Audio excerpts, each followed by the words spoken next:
An hour north of New York City, a band of deadly gunmen descended on a peaceful suburban community. They struck quickly and savagely. Agents learned that the gang's leader had been living underground for more than 2 decades. The FBI's New York Anti-Terrorist Task Force hoped they could find this most wanted fugitive before he killed again.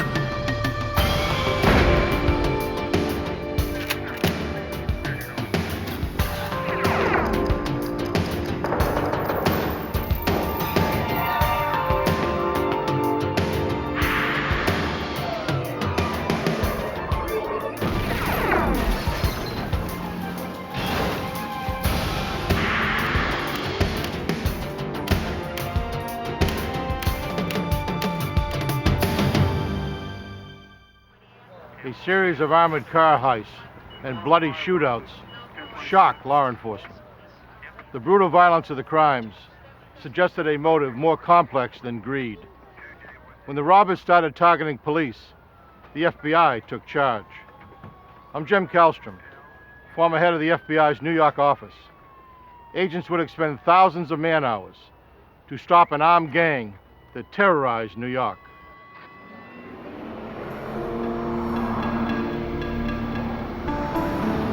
Rockland County, New York, 1981. The burgeoning suburb just 20 miles north of New York City had become a refuge of former city dwellers. Most left their urban homes in pursuit of safer, more affordable neighborhoods for their families. They enjoyed more open space and lower crime rates. The town of Nyak was typical and drew many people to its new mall. At 3:40, October 20th, 1981, a Brinks armored truck made its regularly scheduled pickup from a retailer.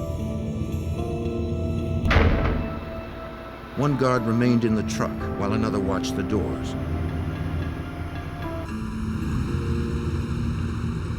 The third returned with cash and receipts.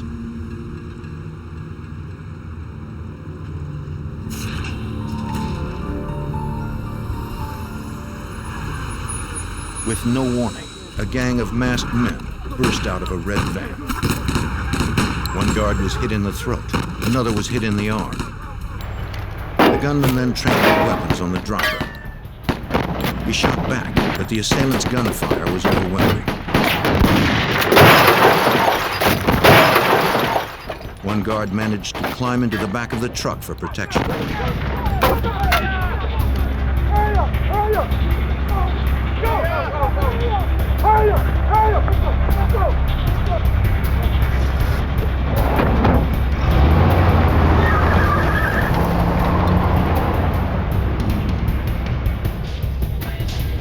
All right, Charlie, let's go. Police Chief Alan Colsey of the South Nyack Grandview Police Department was 5 miles away when he received the call. Officers from other nearby towns were also called, since Nyak was too small to support its own police force. In October of 1981, when the Brinks case occurred, it was an extremely shocking event for the entire area of Rockland County. For the Nyak community, for the Clarkstown community, this was something that they had never expected to ever see. Clarkstown police and paramedics arrived first. They placed one guard on life support, hoping he would survive the ride to the hospital. Brinks guard Peter Paige would never get that chance. A gunshot had severed major arteries in his right shoulder and neck. He died before help arrived.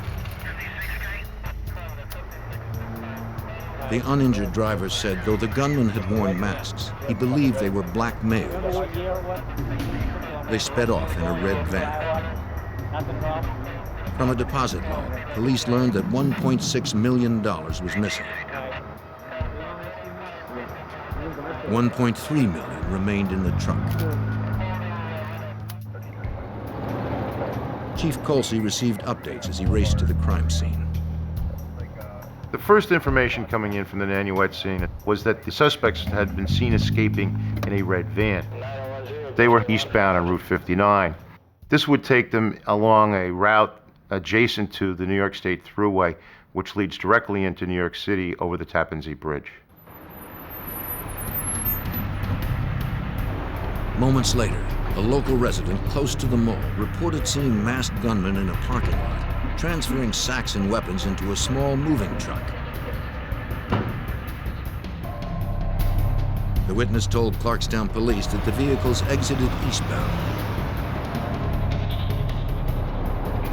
Detective Arthur Keenan and 2 other police cruisers were on Route 59, close to the thruway entrance when they received the update.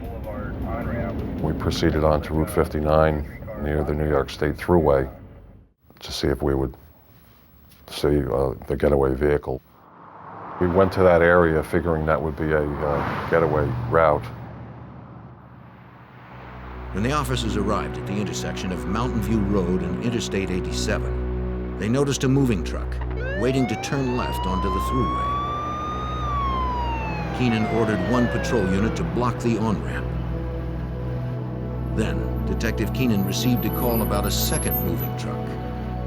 At that time, there was a radio transmission from the Orangetown police that they had a U-Haul truck heading southbound on Route 304 near the New Jersey line, which was approximately the same distance from the Nanuet Mall as we were.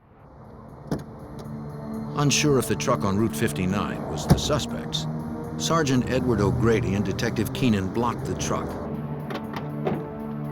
Officers Brian Lennon and Waverly Chip Brown approached the drivers.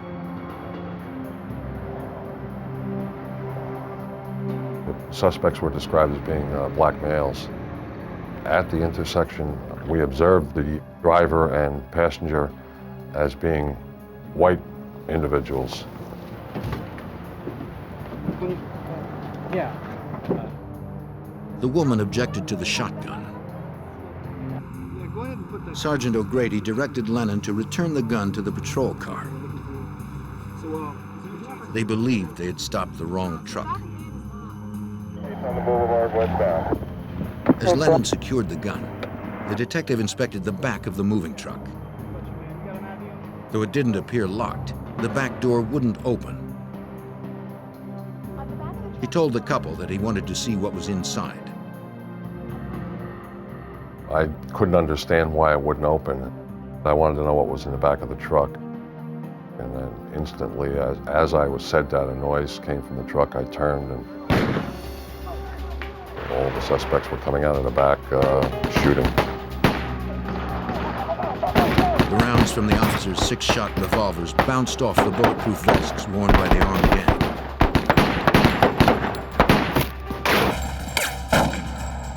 Officer Lennon rushed back to his patrol car for his shotgun.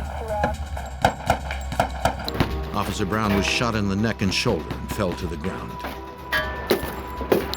Even if the officers were wearing their vests, it wouldn't have helped. We were at a disadvantage. In addition to which, the ammunition that was being used in the M16 was capable of going through vests. As the masked gunman approached, one executed Officer Brown at point-blank range. Detective Keenan was hit in the leg and ran for cover. I was still being fired at. Even after I took cover, I had shots go between my legs. The tree that I was behind took a shot chest high. Officer Lennon had unlocked his shotgun but was taking heavy fire. The gunman rammed the police car, trying to clear it for their escape.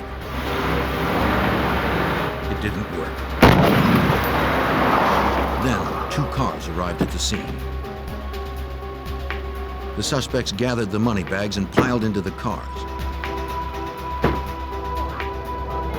One suspect never made it to a getaway car. A passing motorist grabbed the woman who had been a passenger in the truck and prevented her escape. He watched the white Oldsmobile and tan Honda speed away. Officers Keenan and Lennon rushed to help their injured colleagues. As the suspects made their getaway, I went to both Waverly Brown and Eddie O'Grady to see if there was anything I could do for them. Waverly Brown and Eddie were both beyond any medical attention that I could administer. Still en route, Chief Alan Colsey's main focus now was to find the fleeing vehicles, but reports were scattered and hard to decipher. It was very, very difficult at this particular time to get a clear, open communication from anyone out in the field back to a desk area because of the number of communications that were literally stepping on one another. As the chief approached the area, he determined that the crime scene didn't need any more personnel or vehicles. He set out to find those responsible. I didn't want to interfere with the emergency response in that area. The road was completely blocked.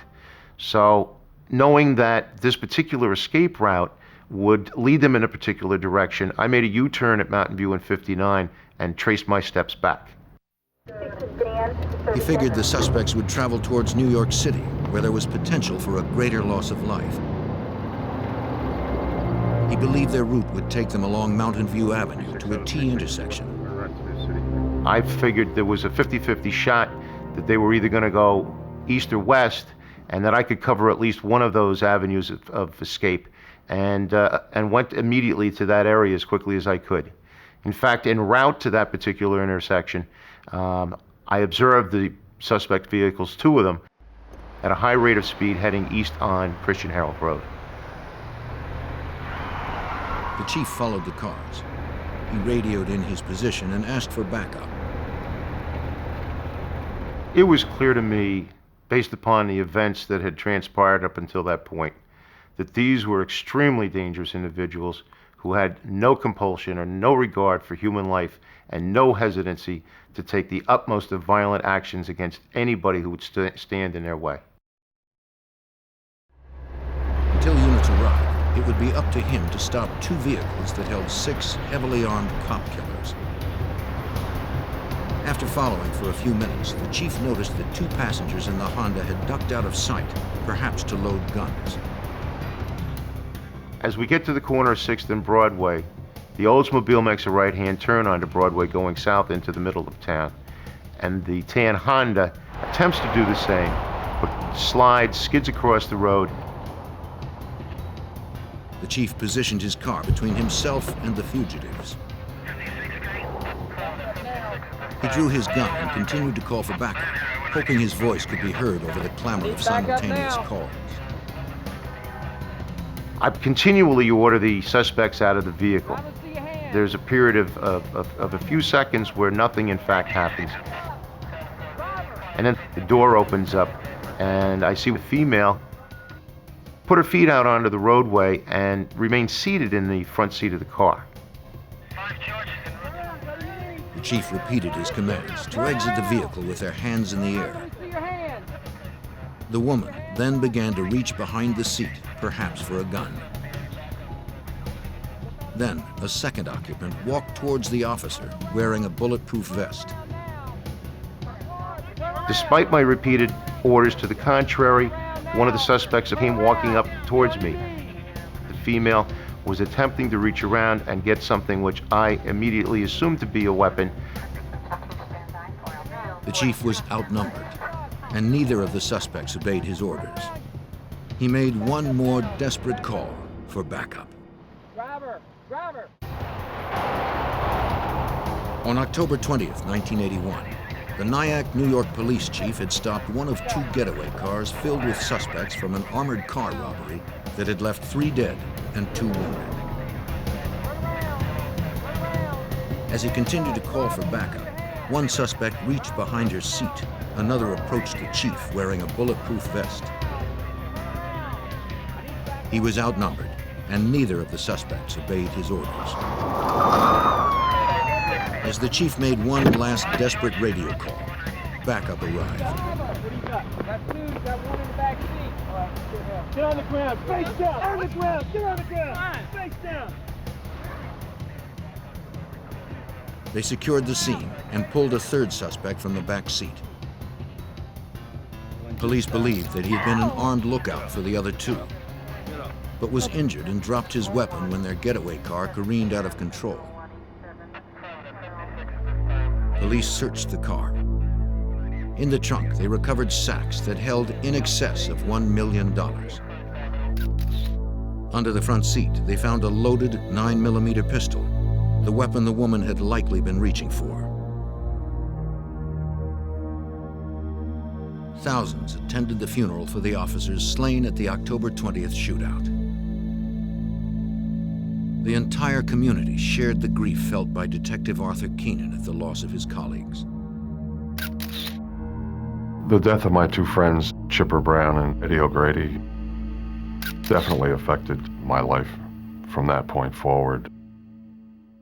When you're in a small community like that, in a small police department like that, you go to each other's weddings and christenings and barbecues and things of that nature, and it becomes like a secondary family of sorts. And so it was very devastating to lose two of your good friends. The four murder suspects, including the woman captured at the Roadblock, maintained their silence while arraigned at Nyak Village Hall. Police had no way to know how many more were still at large. The law enforcement community in Rockland County was taken greatly by surprise by the sequence and magnitude of the events. This was really a small assault team that came to Rockland County to rob this Brinks truck, and it was a magnitude and a seriousness and a firepower that had never been seen anywhere in the law enforcement community here. If Nyak police were not used to such violence, 30 miles south in New York City, the FBI and New York City police certainly were. The New York Joint Terrorism Task Force had already been investigating a series of armored car heists throughout the region that had been executed in a similar fashion. Now retired Special Agent Lou Vizi was a member of that team. He believed the Nyak robbery was connected to the others. The people who had done Nyak had to have some involvement with all these other crimes. I mean, because the MO was absolutely identical. The whites were driving the vehicles, the blacks had done the robberies, the weapons that were used were identical to the weapons that had been used in the other robberies we were looking at. So there was no doubt in anybody's mind that this was at least some of the same group. The suspects were processed at the Rockland County Jail. When asked for their names, all gave aliases, except one. Judy Clark, arrested in the getaway car, was no stranger to the FBI. To agents, she was known as a member of the Weather Underground, a radical group involved in many violent robberies and bombings in the 1960s and 70s. For the Brinks robbery, she would be sentenced to 75 years in prison. Special Agent Lou Vizi was an expert on the Weather Underground. One female I recognized immediately as Judy Clark, who had been someone who had been under investigation previously by us as a possible terrorist. There was another female there who I thought looked very familiar.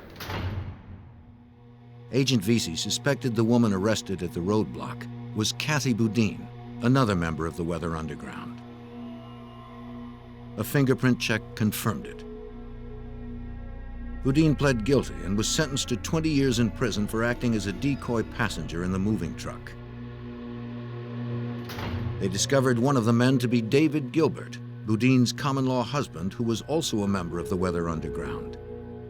He received 75 years for his role. Sam Brown, who had been injured in the getaway car, was an associate of the Black Liberation Army, another militant group. Like Gilbert and Clark, Brown was sentenced to 75 years in prison. 4 members of the gang were behind bars. From survivors' statements, agents estimated at least 7 more were out on the streets. Special Agent Ken Maxwell joined the investigation to help determine who and where the remaining fugitives might be. One new lead held promise. The second getaway car had been found a few miles away. The Oldsmobile was found in Westchester County, dumped or abandoned. Inside, there was a great deal of blood, indicating that whoever had abandoned the vehicle had been wounded during the shootout. Agents checked local hospitals for gunshot victims. They found no patients whose whereabouts were unaccounted for on the day of the shootout. Other cases, the bombing cases, even after. The Oldsmobile was registered to a woman at an apartment on Prospect Street in East Orange, New Jersey.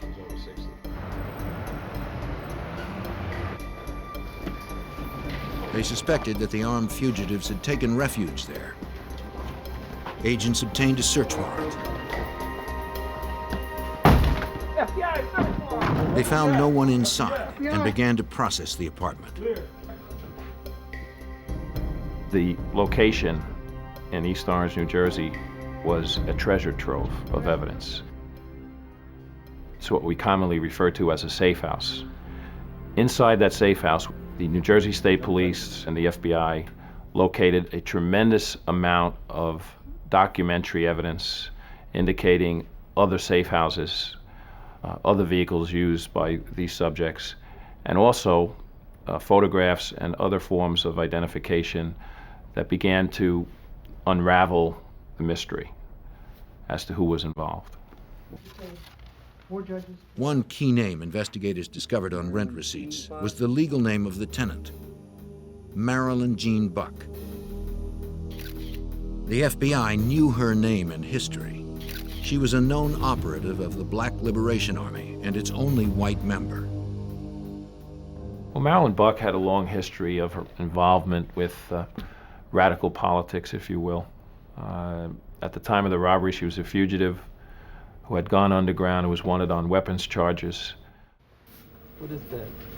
Agents also found a bomb-making manual, diagrams of 6 police precincts, and a hit list naming civic and business leaders. They turned up more false IDs, disguises, a shotgun, 2 9mm pistols, and ammunition. A ledger with detailed notes made in Marilyn Buck's handwriting revealed the group's illicit activities.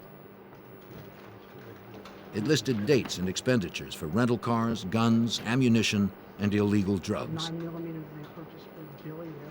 As investigators sifted through the evidence, they began to encounter a problem that would plague them throughout this complex case, according to Agent Lou Vizi.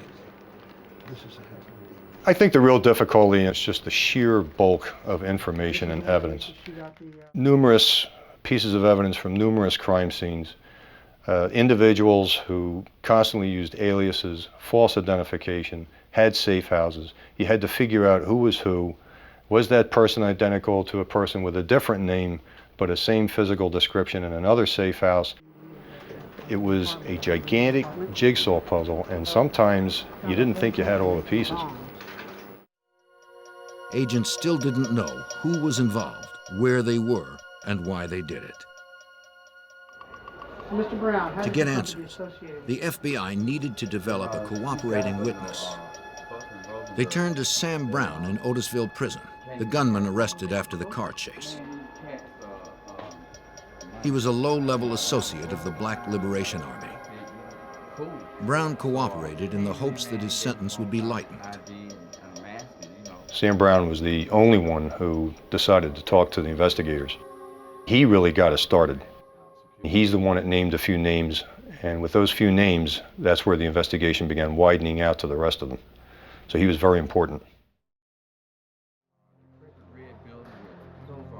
The most valuable name Brown provided was that of the mastermind behind the armed robbery, Matulu Shakur. Shakur was a known militant, the leader of the Black Liberation Army, and one of the highest-ranking members of the gang who called themselves the Family. In case you get stopped. The Family was a group of about a dozen terrorists, comprised primarily of members of the Weather Underground and Black Liberation Army. Their formal association was news to Agent Maxwell. We had known from prior investigations in the past that these groups had communicated. that they had some common goals and objectives, but never before had that communication or association evolved into this type of criminal activity. Brown told agents that the family met on many occasions to plan the Nyak robbery. Matulu Shakur assigned jobs to each member of the group. You know what to do with that? Yes, sir. Edward Joseph and Donald Weems were assigned as gunmen in the armored car assault. The FBI knew Weems was a member of the Black Panthers and the Black Liberation Army. He had escaped from prison in 1978. Investigators knew little about Joseph. Another man named Chewy Ferguson would handle the M16 assault rifle. Samuel Lee Smith would be armed with a shotgun. I don't want anybody to fire these weapons till Chewy says. Chewy's a weapon man, all right? Brown didn't know the names of the others, but provided agents with physical descriptions. Agents put out APBs for the 5 names given, which included Samuel Lee Smith.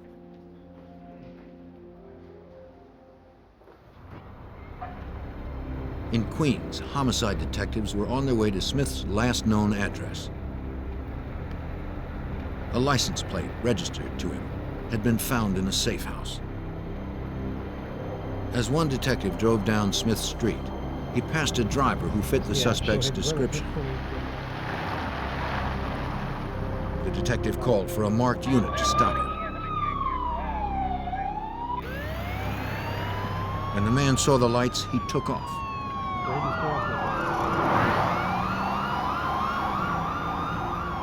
Police followed him into an alley.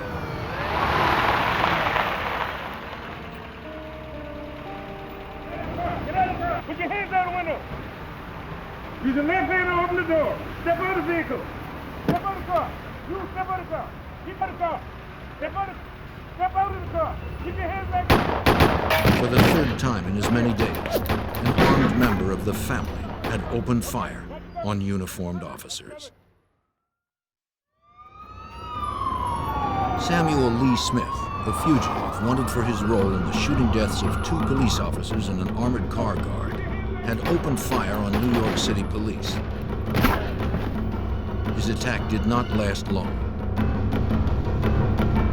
He was killed by the officers returning fire. Smith was the 5th member of a terrorist group called the Family to have been taken off the streets. 7 others remained at large, with almost $1 million in stolen cash still missing.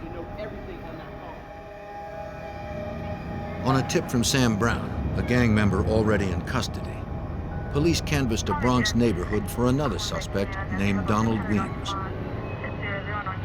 Special Agent Ken Maxwell recalls that Brown knew very little about Weems. Brown had given us a general description of a neighborhood in the Bronx where he had met this individual who fit the description of Weems. My partner and I, after a process of elimination and a lot of legwork, pinpointed a building that possibly could be the place Brown was talking about. Detectives canvassed the neighborhood, hoping someone would know Weems and reveal his address. They got lucky. A neighbor directed police to his apartment. He told them Weems was upstairs right now. Detectives called for backup. Since every other encounter with these terrorists had resulted in gunfire, they prepared for the worst. In a short time, they entered the building with a warrant and a SWAT team. They had no idea if Weems was alone or if he was armed. There were some anxious moments in terms of waiting, but then he ultimately came out and surrendered in the hallway. In his apartment, however, we found several firearms, a gas mask, a bulletproof vest, and enough ammunition to do battle with a small army. Weems was the only member of the family inside. He was tried on federal charges and found guilty of robbery and second-degree murder. He was sentenced to 75 years in prison. Though 6 members of the family were now in custody, group leader Matulu Shakur remained on the streets. Once again, cooperating informant Sam Brown provided agents with a lead.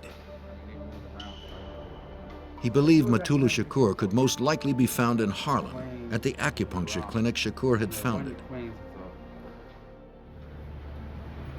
The FBI and NYPD set up 24-hour surveillance on the clinic. We utilized agents and detectives of diverse ethnic backgrounds to do our best to blend into certain neighborhoods. We knew from both experience and also recognizing the intelligence and versatility of this group that we had to be particularly discreet in surveilling these individuals. Agents watched and listened for months. Though Shakur never showed, they noted several others who came and went quite often.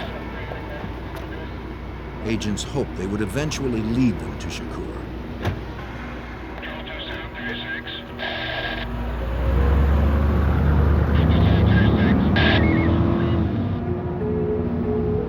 One night, agents followed a man from the clinic to a house at 85 Barrow Street in Greenwich Village.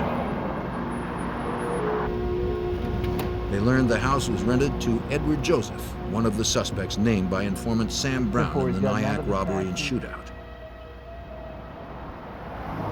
They suspected Shakur was hiding there. They were right. Their months of perseverance had paid off. A federal judge authorized a Title III. This permitted agents to set up wiretaps and bugs.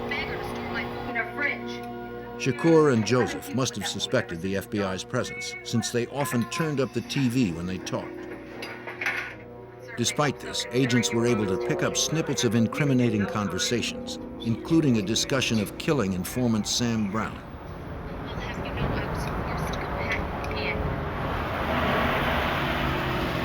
After several weeks, agents had enough evidence for a warrant to raid the Greenwich Village hideout. On the night of March 25, 1982, 6 months since the murders and robbery in Nyak, agents prepared for the assault. They'd strike early the next morning, hoping to catch the fugitives asleep and unaware.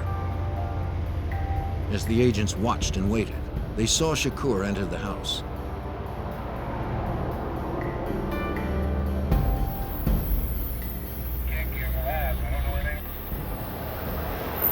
At dawn, 2 SWAT teams arrived. One team entered through the front door. The other covered the fire escape and back.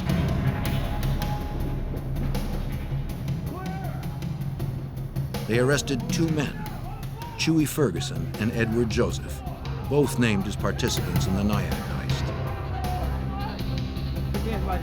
Their leader, Matulu Shakur, was nowhere to be found.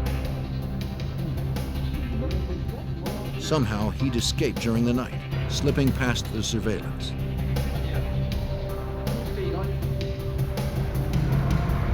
Ferguson and Joseph were convicted on federal charges as accessories for harboring a fugitive, though they were acquitted of murder charges stemming from the Nyak shootings. Both were sentenced to 12 years in prison. On July 23, 1982, almost a year after 2 officers and a guard had been killed in the Brinks robbery, Matulu Shakur was placed on the FBI's 10 most wanted list. Finding the leader of the gang responsible for 3 cold-blooded murders would now become a priority for every FBI office across the country. Almost a year after a Brinks robbery and shootout with police, FBI agents around the country continued to pursue the mastermind behind the $1 million heist. Matulu Shakur, a leader of the terrorist group called the Family, had been placed on the FBI's 10 most wanted fugitives list. Shakur and at least 3 others remained at large. In the summer of 1982, an agent from New York City traveled to Georgia to interview a member of the Family who had been arrested for a separate bank robbery. Tyrone Risen offered his cooperation in the hopes of a lighter sentence by the state of Georgia. Though he claimed that he was not present when the armored car was robbed in Nyak, New York, he confessed to having helped plan the job that left a Brinks guard and 2 police officers dead. Risen provided crucial information about other members of the Family. Risen was not only a member of the Family, he was a very important member of the Family and had been involved in all the robberies. He knew who was in the Family, he knew the names, and he knew how the Family operated. So he was able to describe the MO, the robberies they did, the weapons they used, who did what. Our lookouts, more or less. Risen told the agent how members of the group were able to secure so many aliases. The prisoner explained that a manager of a children's clothing store in Manhattan was key to obtaining false IDs.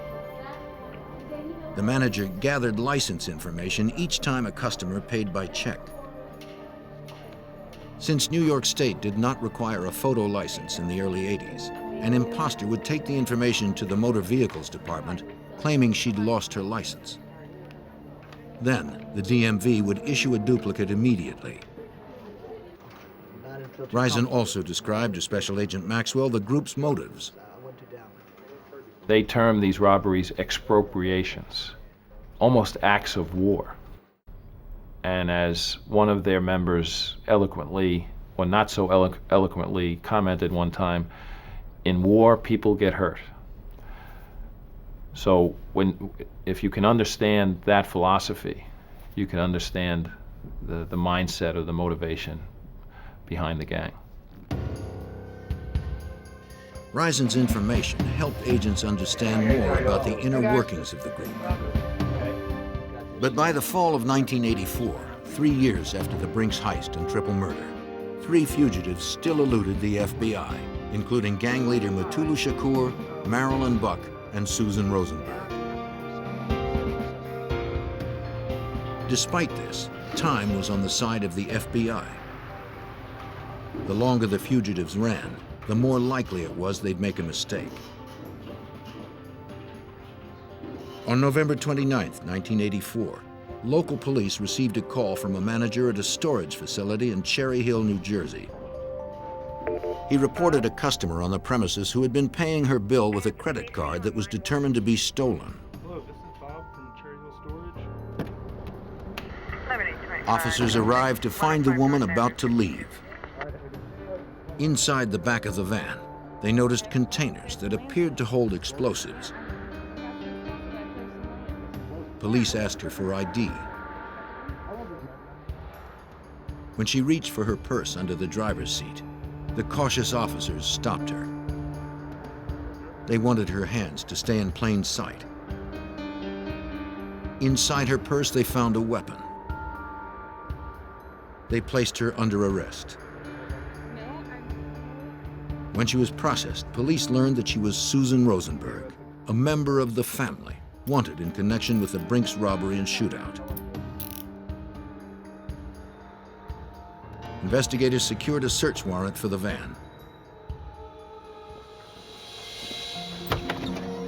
Inside the crates, they found 640 pounds of explosives and 14 weapons.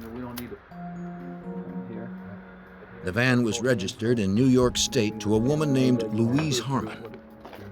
Agents discovered the name and her address had been falsified. As forensic technicians processed Rosenberg's vehicle, they noticed a sticker on the door from a repair shop in Connecticut.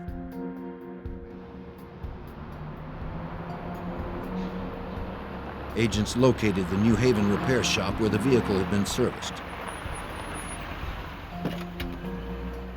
They hoped the owner would remember the persons who had brought the van in.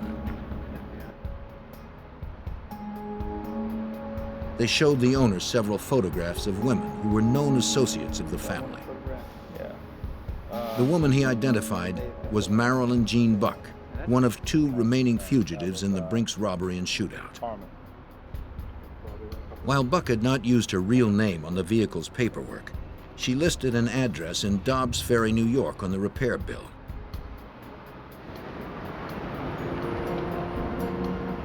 Agents followed up on the lead. They determined that Buck was in Dobbs Ferry and set up surveillance, but she eluded them for months. Then on May 11th, 1985, they finally cornered her outside a diner and arrested her. Buck denied knowing Matulu Shakur or having any connection to the Brinks robbery and shootout 4 years before. Have a weapon up against the car. But a federal trial would prove differently. Buck was sentenced to 50 years in prison without the possibility of parole. She was extremely important in the planning of the robberies and in the procurement of the weapons, as it turns out. A lot of the weapons that the family had, she obtained in gun shows in Texas, buying them under phony names.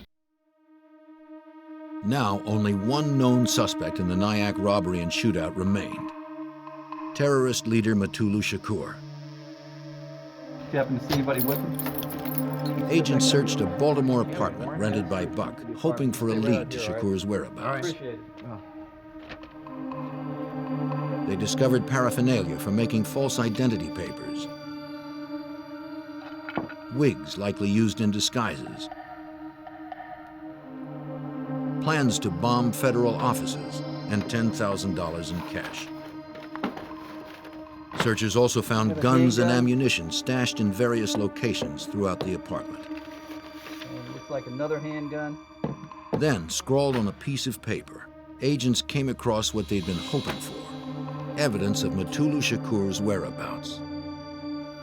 It listed a phone number in Los Angeles. Special Agent David Mitchell spearheaded the search for Shakur. He contacted the FBI Los Angeles field office to have agents follow up the lead. Special Agent Dana Ingalls in the Los Angeles office advised me that he had interviewed an individual that had established that Shakur had in fact been residing in Los Angeles. Shakur had eluded authorities in a nationwide manhunt for over 5 years.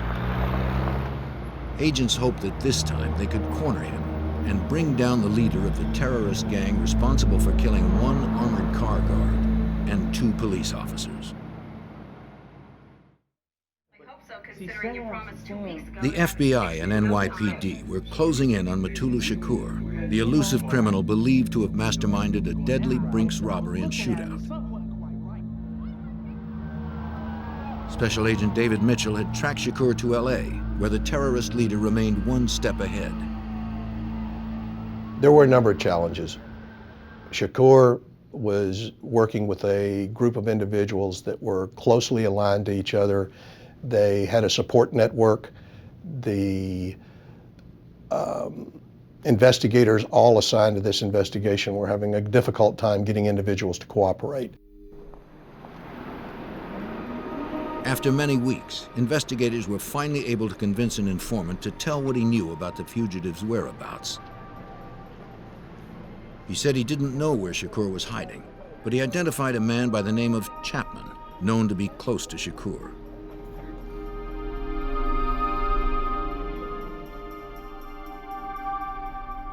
For about 6 weeks, agents conducted ground and air surveillance on Chapman and other Shakur associates, but Shakur continued to elude authorities. Shakur was leading a very low-profile life in Los Angeles, at least as far as our investigation could determine. He did not frequent any locations or areas where he could be identified, and we virtually knew very little about his activity at that time. As the surveillance continued, Mitchell and the other investigators tried to find a pattern to the moves Shakur's associates made to hide him around the city. They pored over apartment rental records and other documents, but learned little. Then on February 11th, 1986, their confidential informant called. Hey, thanks for the tip. He told them that Chapman would meet with Shakur that night, after Chapman left a Lakers basketball game.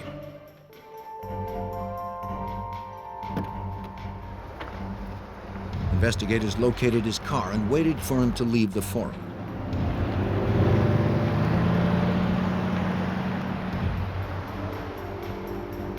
Chapman attempted what agents call dry cleaning, counter-surveillance tactics designed to lose a tail. He wove through the streets, turning and changing direction. Police stayed with him, not knowing if Chapman had seen them.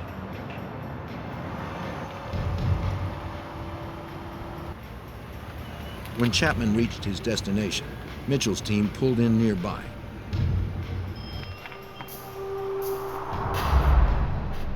Chapman approached a man they believed was Shakur.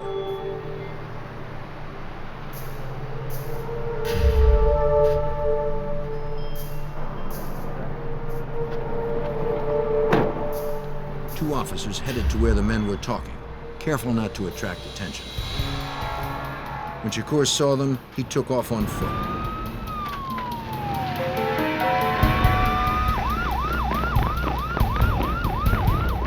They caught up with him in an alley. The arrest of this violent revolutionary closed a 5-year nationwide manhunt. When Shakur was arrested, it was apparent to those officers and agents involved in the arrest that he was tired, and it was late in the evening. He was transported to the Los Angeles FBI office, where Agent Ingalls and I attempted to interview him. Shakur declined to furnish any statement to us during this interview and was subsequently removed back to New York City to face the charges. In the spring of 1986, Shakur was tried on federal charges related to the Brinks robbery and shootout. He was sentenced to 60 years in prison without the possibility of parole.